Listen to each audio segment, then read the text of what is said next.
apparently I can't be trusted in front of a television with a whiteboard because this happens. So, uh, Big Brother. I will admit, I watched the first season of Big Brother. I watched the second season. I watched the third. You know where I'm going with this, right? Now, I haven't watched an entire season in a long time, and I've already skipped one episode this year because it's Big Brother, and you can skip an episode. But some things stay the same. Pawns are out. As soon as you are sat down and it's okay, we want to get Whistle Trigger out. We can't stand him. He's a jerk. So we're going to put you on the block. And then when we vote, you're the pawn. Means you go home. And week one, we see that where they nominate Catherine, and she's virtually impossible to listen to without getting aggravated. Although that could be the editing. The editing definitely has changed to favor making certain people look good and certain people look bad. That being said, the vote was 13-0 to get rid of Ovi. Not Alex Ovechkin, but Ovi, a guy who really overplayed his hand, and I'll talk about that in a second. So pawns go home. They say, hey, we're gonna have two people on the block, and you're gonna be one of them. Don't worry, you're a pawn. The right answer to that is flip him the bird, yell and scream at him, maybe set the house on fire because you're gone. And which leads me to old guys go home. This week it would have been Cliff. 100%. Would have been Cliff, the old guy.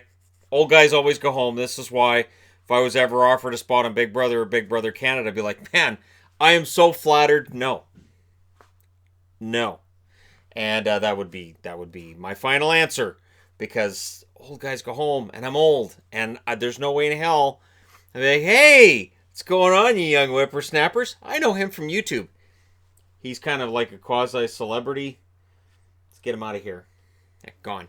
If they know you have money, you're gone too. That's not on here. But if they know that you've got money, you're affluent, if they know that you might be remotely famous and they think you might be affluent, yeah, you're gone.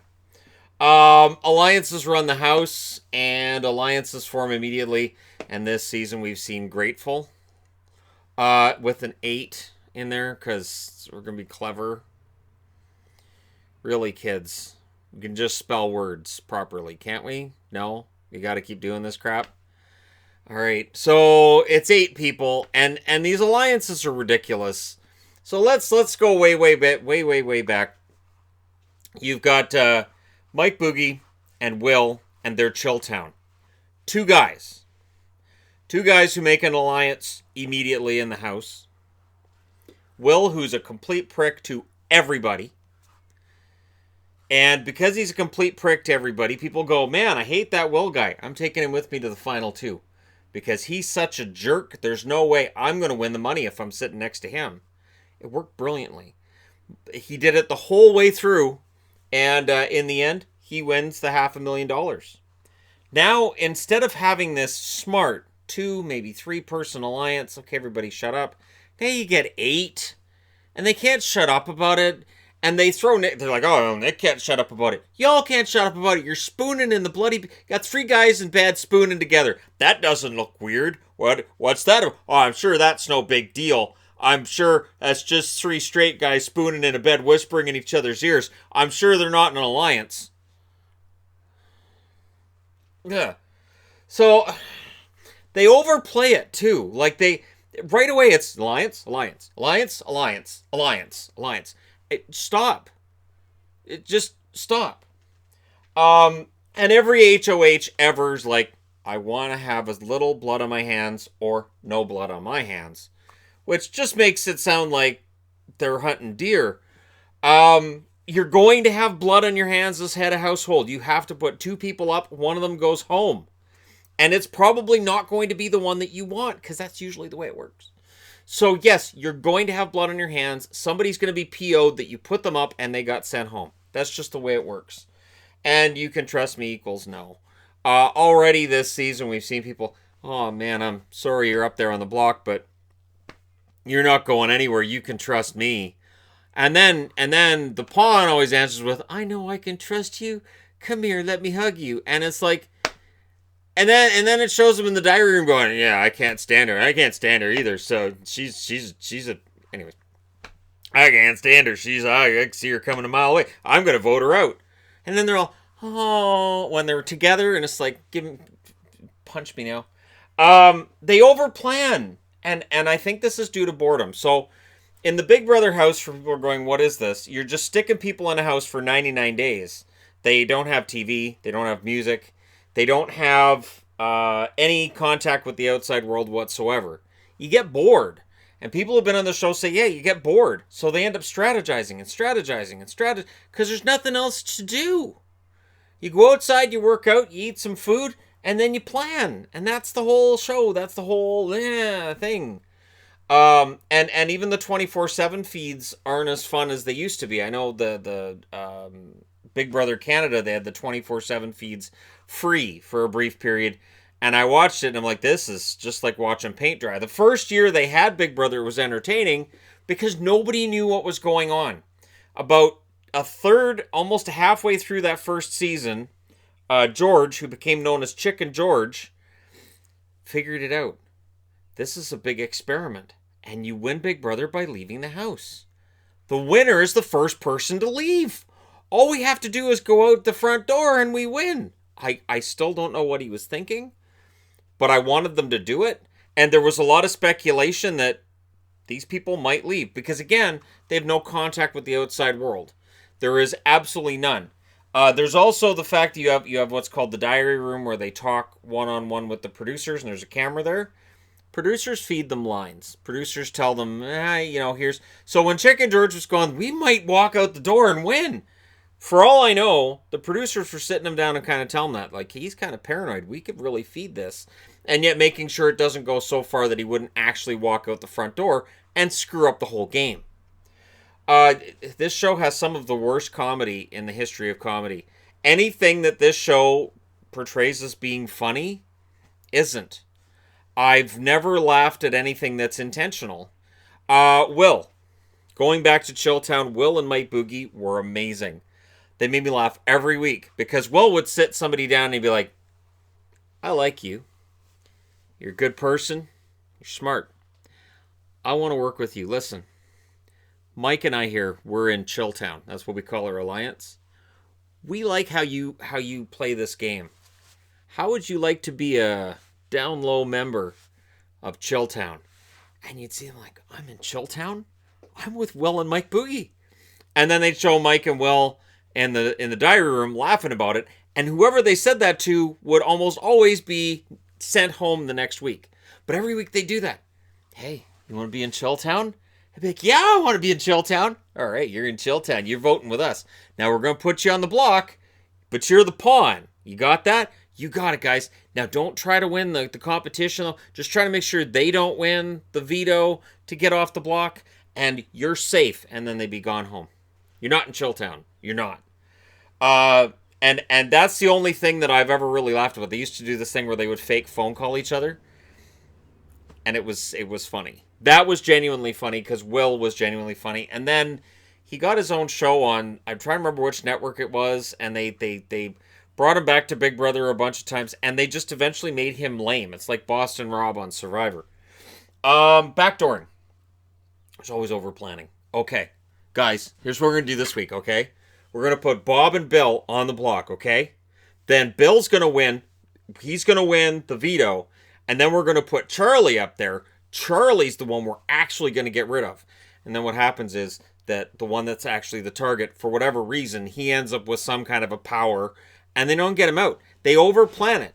Just put the guy that you want out of the house on. Don't do this. Don't try to, oh, surprise, you're on the block.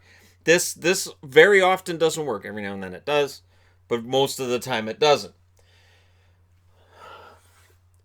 I'm, in binge watching a bunch of episodes to get caught up, I have to say the fact that they've called this, now they're doing the whole thing like summer camp, and they have chaos, panic, and nightmare whacktivity.